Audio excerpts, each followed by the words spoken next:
मैं हार्दिक स्वागत, वंदन एवं अभिनंदन करता हूं। आज का जो ये विषय है, जिस विषय पर ये पत्रकार वार्ता रखी गई है, एक बहुत महत्वपूर्ण विषय है। इससे प्रत्येक व्यक्ति जुड़ा हुआ है। सभी जाति, सभी धर्म, सभी मजहब के लोग, यहां तक कि मनुष्य से लेकर पशु पक्षी, जीव जंतु, प्रकृति, सब उससे जुड़े हुए हैं। और आज जो यहां पर फरीदाबाद की धरती पर जो घोषणा हो रही है, वह एक ऐतिहासिक घोषणा है। अभी तक भारतवर्ष में आज तक ऐसी मांग नहीं हुई है जो मांग फरीदाबाद की धरती से होने जा रही। यह एक मूर्ति है, ये चल मूर्ति है। चल मूर्ति को कहीं भी लेके जा सकते हैं और अचल मूर्ति को नहीं ले जा सकते हैं। यह चल मूर्ति है, इसका भी जब मैं पर्दा हटाऊंगा, अनावरण करूंगा, तो आप लोग देखेंगे। अब मैं इस मूर्ति का अनावरण आप सभी लोगों के सामने कर रहा हूं।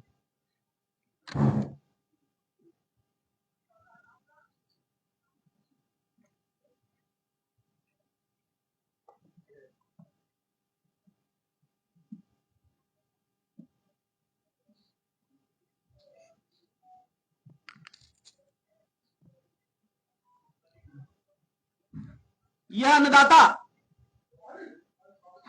किसान देवता की चल मूर्ति है।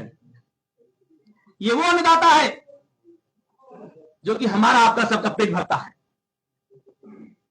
लेकिन वर्तमान परिस्थिति में अन्नदाता की जो दुर्दशा है वो हम सब जानते हैं। अन्नदाता की स्थिति कैसे बदलेगी, इस बात को दिमाग में रखकर काफी दिनों से चिंतन चल रहा था। एक फार्मूला, एक रूप तैयार किया, जिसमें निकल कर आया किसान राष्ट्र की मांग। अगर यह देश को किसान राष्ट्र घोषित किया जाएगा तो किसानों की स्थिति मजबूत और सुदृढ़ हो जाएगी। क्योंकि किसान ही एक ऐसा व्यक्ति है जो कि ठंडी हो, गर्मी हो, जाड़ा हो, बरसात हो, अपनी जान को हथेली पर लेकर खेतों और खलिहानों में काम करता है। हम तो किसानी से जुड़े हुए हैं, गांव के रहने वाले हैं। बरसात के दिनों में जिन पगडंडियों पर, मेड़ों पर हम नहीं चल सकते हैं, उस पर वो किसान चलने को मजबूर होता है। और आपको मालूम होगा कि जहरीले जीव जंतु मेड़ पर ही आके बैठते हैं। और रात में 4 बजे जाता है और पैर से अगर सर्प दब जाता है तो सर्प उसको काट देता है। किसान हमारा इस दुनिया से चला जाता है। किसके लिए? हमारे और आपके लिए। हमारी आपकी आवश्यकता होती है। जो जिस विभाग में है, सब लोग अपनी मांगों को मंगवाने के लिए हड़ताल कर देते हैं। डीजल के दाम बढ़े, पेट्रोल के दाम बढ़े, ट्रक का पहिया रुक गया तो ये भारतवर्ष में ट्रक यूनियन हड़ताल कर देती है। लेकिन देश की व्यवस्था डिस्टर्ब नहीं होती है। लेकिन एक बात बता देना चाहता हूं, जिस दिन किसान हल चलाना बंद कर देगा उस दिन भुखमरी आ जाएगी। ये एक भी दिन हड़ताल नहीं करता, ये वो किसान देवता है, प्रतिदिन काम करता है। और अगर एक वर्ष के लिए, एक सीजन के लिए दलहन तिलहन, गेहूं और धान की फसल में अगर एक फसल इसने किसानी नहीं की तो पूरे विश्व में त्राहिमाम हो जाएगा। मैं आप लोगों के माध्यम से बताना चाहता हूं कि वो समय आ गया है और ये एक ऐतिहासिक आवाज है जो फरीदाबाद की धरती से उठ रही है। इस देश को किसान राज घोषित किया जाए। जब किसान राज घोषित होगा तो किसानों पे प्रोटोकॉल बनेगा, उनका एक कानून बनेगा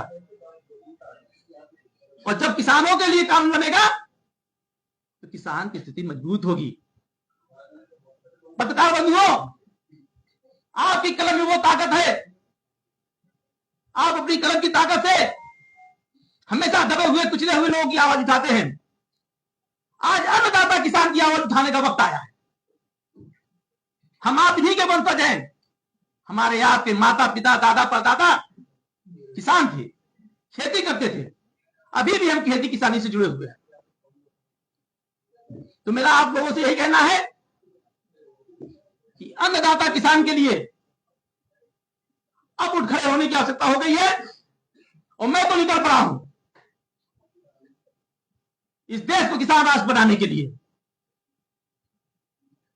आप सोचिए, एक पूंजीपति 10,000 रुपए लेके बिजनेस शुरू करता है, व्यवसाय करता है। बड़े बड़े पूंजीपतियों का इतिहास आपने सुना होगा, 10,000 रुपए लेके पूंजी शुरू करते हैं भी व्यवसाय, और देखते देखते 10,000 करोड़ के मालिक बन जाते हैं इसी 20 वर्ष के अंदर। आखिर ये कौन सी नीति है कि वो कई हजार गुना बढ़ जाते हैं और हम वहीं के वहीं रह जाते हैं, नीचे चले जाते हैं। यह कानून ठीक नहीं है किसानों के लिए। इसमें परिवर्तन की आवश्यकता है, और तभी होगा जब वहां किसान नेता बैठे, किसान का बेटा बैठेगा। नेता तो बैठते हैं, लेकिन असली किसान नहीं बैठता। आने वाले समय में मैं आपको बता देना चाहता हूं कि उस कुर्सी पर किसान ही बैठेगा और किसान राज घोषित होगा। और मैं मांग करना चाहता हूं वर्तमान सरकार से, किसानों की समस्याओं को समझो, इतना गैप बंद करो पूंजीवादी लोगों में और किसानवादी लोगों में। इतनी गैपिंग अच्छी नहीं है, इतना लंबा अंतराल अच्छा नहीं है। आपको किस बात की चिंता है? आपको सिर्फ इस बात की चिंता है कि हमारा बच्चा जब पैदा होगा उसका अध्ययन कैसे कराएंगे। आज की तिथि में सबसे ज्यादा पैसा शिक्षा में लग रहा है। शिक्षा निःशुल्क होनी चाहिए। भाई, शिक्षा निःशुल्क क्यों नहीं होगी? जब हम शिक्षक नियुक्त कर रहे हैं, उनको हम वेतन दे रहे हैं, वो विद्यालय में पढ़ा रहे हैं, तो फिर प्राइवेटीकरण क्यों? 1-1 लाख रुपए तनख्वाह दे दिया जाता शिक्षकों को, उससे अधिक भी तनख्वाह है। जब हमारे पास ऐसे लोग हैं, डॉक्टर, स्वास्थ्य निःशुल्क, जब हम 1.5 लाख रुपए के डॉक्टर सीएससी पीएससी पर फंड करते हैं, नियुक्त करते हैं, पढ़ करके आता है वो, तो स्वास्थ्य इतना महंगा क्यों? आपको चिंता सताती है, घर में कोई व्यक्ति बीमार हो जाएगा, हम इलाज कैसे कराएं? हम किसान राष्ट्र में व्यवस्था करेंगे, शिक्षा निःशुल्क होगी। अमीर का बेटा हो, गरीब का बेटा हो, निःशुल्क कर दिया जाए, 1 नया पैसे नहीं लगेगा। भ्रष्टाचार रुक जाएगा, क्योंकि लोग अपने बच्चों को पढ़ाने के लिए ही भ्रष्टाचार कर रहे हैं, जो भ्रष्टाचारी लोग हैं। स्वास्थ्य निःशुल्क हो जाए, लाखों रुपए आप सबका बचने लगेगा, लोगों का बचने लगेगा, भ्रष्टाचार रुक जाएगा। ऐसी बहुत ढेर सारी चीजें हैं जिन पर चर्चा की जा सकती है। और शास्त्रों में कहा गया है, अन्नम ब्रह्म, अन्न ब्रह्म है। अन्न की पूजा होती थी हमारे देश में, अभी भी होती है। पहली थाली आती है, जो सनातन से जुड़े हुए हैं अभी भी मंत्र पढ़ के अन्न की पूजा करके ही अपने निवाला मुंह में डालते हैं, अभी भी।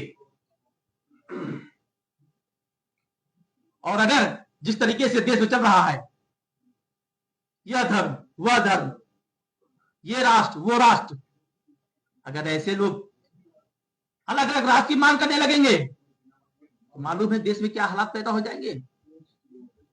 गृह युद्ध जैसे हालात हो सकते हैं। लेकिन किसान ही एक ऐसा माध्यम है जिससे हिंदू को, मुसलमान को, सिख को, ईसाई को, पादरी को, सभी को जुड़ा सकता है। खेती अमेरिका में भी होती है, केवल भारत में नहीं होती है। जो किसान है वो हिंदू भी होता है, वो मुसलमान भी होता है, वो सिख भी है, वो ईसाई भी है। सभी जाति धर्म के मजहब के लोग किसानी खेती करते हैं। यह एकता की सूत्र में बांधने का एक रास्ता भी हो सकता है। किसान के माध्यम से हिंदू, मुसलमान, सिख, ईसाई ये जगह बैठ सकते हैं। लेकिन आज हालात क्या है? हिंदू कहीं और बैठा है, मुसलमान कहीं और बैठा है। आपस में कितना तनाव चल रहा है, कुछ तो तनाव चल रहा है और कुछ तनाव बनाने के काम भी किए जा रहे हैं देश में। वह कार्य रुकना चाहिए। और मैं ये बता देना चाहता हूं कि कलयुग में प्राण अन्न में बसता है। क्या बिना अन्न के हम जीवित रह सकते हैं? लेकिन एक समय था कि प्राण हड्डियों में बसता था। जब तक हड्डी नहीं गल जाती थी, आपने ऋषि मुनि को देखा होगा, जब हड्डी गल जाती थी तब मानते थे कि मृत्यु घोषित हो। बीच में एक युग ऐसा है, जब तक धमनियों में रक्त बहता है, रक्त न जम जाए, तब तक मनुष्य को जीवित माना जाता है। कलयुग में प्राण अन्न में बस गया है। अभी आपको अन्न न मिले तो शरीर निष्प्राण हो जाएगा। ऐसी बहुत ढेर सारी चीजें हैं जिन पर चर्चा की जा सकती है, जिन पर दिन दिन भर डिबेट होनी चाहिए। असली विषय देश का किसान नहीं है। किसान देश का भाग्य विधाता है। किसान हमारी आर्थिक नीति को मजबूत करता है। किसान हमारे और आपके लिए दिन रात परिश्रम करता है। इसलिए आज फरीदाबाद की धरती से मैं किसान राष्ट्र की मांग करता हूं और चाहता हूं इस देश को किसान राष्ट्र घोषित किया जाए। देश की 70% आबादी गांव में बसती है। 70% आबादी वो गांव में रहती है। 70% के लिए नहीं किया जा रहा है। चिंता का विषय है, कष्ट का विषय है। क्योंकि बहुत लंबा नहीं करना चाहता हूं, प्रेस कॉन्फ्रेंस बहुत छोटी होनी चाहिए, बात सार्वजनिक होनी चाहिए और थोड़े में ही आप सभी लोगों को साक्षी मानते हुए कलम के पुजारियों के सामने मैं फरीदाबाद की धरती से किसान राष्ट्र घोषित किए जाने की मांग करता हूं। मैं किसान आचार्य, किसान पीठाधीश्वर शैलेंद्र योगी सरकार, केंद्र की सरकार से मांग करता हूं कि किसानों को आप इग्नोर नहीं कर सकते और किसानों के हित के लिए काम करिए और किसान राष्ट्र को घोषित करिए। जय रण देवता, जय किसान देवता, जय किसान राष्ट्र। ज्ञाता निकल रही है के लिए वो हिंदू राष्ट्र बनाने को लेकर यात्रा निकाली जा रही है। आप किसान राष्ट्र बनाने की मांग कर रहे हैं। हिंदू राष्ट्र बनना चाहिए, किसान राष्ट्र नहीं बनना चाहिए? मैंने अभी अच्छा प्रश्न किया है। संयोग से एक माहौल परिवेश वो भी चल रहा है इस समय। हिंदू राष्ट्र की बात को करते हैं, ठीक है, हिंदू राष्ट्र की मांग करें। कल को यहां मुसलमान कहेंगे हमको मुस्लिम राष्ट्र चाहिए, ईसाई कहेंगे मुझे ईसाइयत चाहिए, सिख खालिस्तान की मांग करें। मैं यही बताना चाहता, मैं नाम नहीं लेना चाह रहा, आपने प्रश्न दिया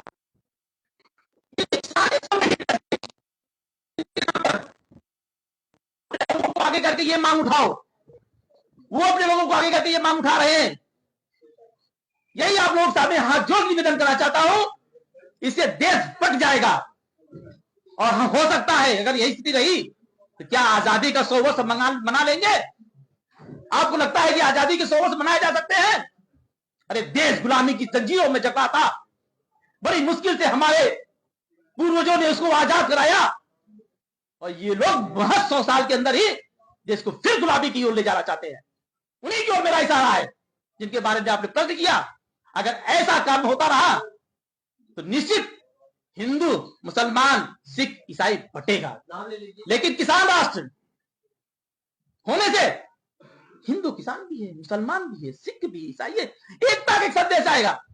मैं शैलेंद्र योगीनाथ भारतवर्ष के सभी जाति धर्म के लोगों को एक सूत्र में बांधना चाहता हूं और किसान राष्ट्र के नाम पर पूरा भारत एक सूत्र में बन सकता है। अन्यथा स्वामी जी एक सवाल सारा किसकी तरफ है आपका? इसमें सबसे बड़ी बात नाम लीजिए, नाम लीजिए। 71 में डिवीजन हुआ इंडिया का, अगर मुस्लिम राष्ट्र बने हैं, वहाँ के जो हिंदू हैं वो बिल्कुल अपना करने रहेंगे, उन्होंने तो अपना मुस्लिम जो कभी तो यहाँ हिंदू या सनातन राष्ट्र। देखिए एक चीज, दो तीन पत्रकारों के एक ही प्रश्न है, एक जैसे ही प्रश्न है। आप कल्पना करिए, क्या संविधान इजाजत दे पाएगा हिंदू राष्ट्र की? बोलिए, आप सब विद्वान हैं, कर्म के पुजारी हैं, क्यों बेवकूफ बना रहे हैं दुनिया को? क्यों भारतवर्ष को बंटवारा करना चाहते हैं? क्या जो वो मांग कर रहे हैं संविधान के दायरे के अंदर संभव है? तो बाबा अगर बना रहे हैं, समझिए, जहां बन गए हैं उनका संविधान अलग है, वहां का संविधान अलग है। संविधान बदला जा सकता है। संविधान में 100 परिवर्तन हुए हैं और ज्यादा परिवर्तन हुए हैं, आगे भी हो जाएंगे, ये होता रहता है। लेकिन देश की स्थिति क्या होगी, जिस ओर मैं इशारा करना चाहता हूं, करना हो कर रहे, हम रोक नहीं रहे हैं अगर वो चाहते हैं। लेकिन क्या किया? जिस सरकार से मांग कर रहे हैं उन्हीं की सरकार 12 साल से है, न किया है न करेंगे, केवल बांटने की एक साजिश चल रही है। और मैं शैलेंद्र योगीराज अपने जीते भी पूरी कोशिश करूंगा कि देश हमारा न बटे। वो बांटने का काम कर रहे हैं, हम जोड़ने का काम कर रहे हैं। स्वामी जी, मतलब आप हिंदू राष्ट्र के विरोधी हैं? नहीं, बात समझिए, मैं एक सनातनी हिंदू हूं। अगर कोई हिंदू राष्ट्र की मांग करता है तो उसको हिंदू राष्ट्र में मांगो, लेकिन मैं किसान का बेटा होने के नाते इस देश में किसान राष्ट्र की मांग करता हूं। नहीं, हिंदू राष्ट्र के बारे में आपका क्या कहना है? नहीं, मैं किसी की मांग का विरोध नहीं कर रहा हूं, मैं अपनी मांग का समर्थन कर रहा हूं। मैं बाबा बागेश्वर एक प्रश्न आपने किया, मैं अपनी बात को रखने आया हूं और मैं किसान राष्ट्र की मांग करता हूं। मैं किसी संत महात्मा का, मेरी अभी इतनी हैसियत नहीं है। अगर मांग करता है हिंदू से बनाने की तो आप उसका विरोध करते हैं ना? अभी तो आप कह रहे हैं अगर वो हिंदू राष्ट्र की मांग करते हैं तो उनको मुबारक है, वो करें, लेकिन हम तो अपने किसान राष्ट्र। नहीं बनना चाहिए। देखिए, संविधान के दायरे में मैंने पहले कह दिया है, अगर संविधान इजाजत दे तो सब काम हो सकता है। अगर संविधान इजाजत नहीं देगा तो हल्ला मारने से हो जाएगा। महाराज जी सुनिए, आप कह रहे हैं भाई बागेश्वर दावा है जो आ रहे हैं, उससे पहले क्यों नहीं आए? आपने प्रेस कॉन्फ्रेंस करी आज ही। देखिए, ये एक संयोग है, क्योंकि हमारे लिए कार्तिक की पूर्णिमा महत्वपूर्ण होती है। मैं उस पर आया हूं, ये एक संयोग है उनकी परिक्रमा। और मुझे विरोध करना होता, जैसा प्रश्न किया, मैं धीरेन्द्र शास्त्री का विरोध करने आया हूं। तो मित्रों, बंधुओं, एक यात्रा 1 वर्ष पहले भी उनकी शुरू हुई थी, उसी पे भी मैं विरोध कर सकता था, लेकिन मेरा किसी से विरोध नहीं है। मैंने बड़ा साफ प्रश्न किया, मेरा किसी से कोई विरोध नहीं है, मैं अपनी बात को कहने आया। इन लोगों को साथ लेकर चल रहे हैं, उनके साथ बहुत जो चल रही है, आप किसानों को साथ लेकर चल रहे हैं, क्या संख्या हो सकती है आपकी, क्या शक्ति है, एक बार उसका भी आप। हाँ, किसानों के बारे में बता दूं, क्योंकि जो यात्रा लोग करते हैं, कोई तैयारियां की यात्रा को है नहीं, अभी संदेश है, संदेश देने आया हूं। और आपने प्रश्न अच्छा किया है, क्या किसान जिन सड़क पर आएगा कोई सरकार रोक पाएगी? संभाल नहीं पाएगी बंधु। एक बार किसान आए थे, थोड़े थे, कानून वापस लेना पड़ा था, थोड़े से किसान थे, और किसान आ भी नहीं सकता, उसकी मजबूरी है। अगर किसान तो लोग भूख इसलिए किसान नहीं आ सकता, मजबूरी है। आपने एक मूर्ति का अनावरण किया, क्या ये तरीका ठीक था? क्योंकि किसी मूर्ति का अनावरण करते हैं तो विधि को ध्यान से करते हैं, आपने तो पता अनावरण आप लोग सामने खोला, अनावरण मूर्ति नहीं है, हमेशा अनावरण नई मूर्ति होता है, आप लोगों के साथ। तो आप अकेले क्यों आए हैं ये किसान राष्ट्र की बात करें? किसी किसान को साथ दें? मैंने कहा ना, अभी मैं आह्वान कर देता ना, फरीदाबाद जगह नहीं करती, मैं केवल संकेत और संदेश देने आया। और आपका प्रश्न है भीड़ और आह्वान, आज की तारीख नोट कर लीजिएगा, 1 वर्ष बाद मिलिएगा मित्र। 1 वर्ष बाद इस किसान राष्ट्र में वो ताकत होगी ना, भीड़ संभले नहीं संभलेगी। ये छोटी छोटी भीड़े लोग लेके चल रहे हैं ना, अपार जन सैलाब होगा, नहीं रोक पाएंगे, प्रशासन फेल हो जाएगा। हम प्रशासन की मदद करना चाहते हैं, हम प्रशासन के साथ ऐसा कोई व्यवहार नहीं करना चाहिए। हमारा 1 वर्ष के बाद जो यात्रा निकलेगी फरीदाबाद से शुरू होगी, जैसे अभी तो ये मेरी जो संदेश यात्रा चल रही है वो पूरे भारतवर्ष में चलेगी। लेकिन बागेश्वर धाम का जो अभी यात्रा निकलने वाली है तो अचानक उसी टाइम पे क्यों है? मैंने तो पहले बता दिया, हमारे कार्तिक की पूर्णिमा और देव दीपावली का मुहूर्त महत्वपूर्ण है, वो हमारे लिए आ गया है तो मैं पहले कहता हूँ, उनके लिए वो महत्वपूर्ण नहीं होगी जो है। फरीदाबाद में प्रेस कॉन्फ्रेंस की हो या दिल्ली में है या कहीं और भी कर सकते हैं? हाँ, बहुत अच्छा प्रश्न किया। अगर राजनीतिक मुद्दा हमको करना होता हम प्रेस कॉन्फ्रेंस दिल्ली में करते, इसीलिए हमने दिल्ली में नहीं किया, क्योंकि दिल्ली में करते तो उनको लगता कि मैं दिल्ली से शुरू कर रहा हूँ, इसलिए वो यहाँ से दिल्ली से कर रहे हैं, इसीलिए मैंने दिल्ली न करके फरीदाबाद किया। सब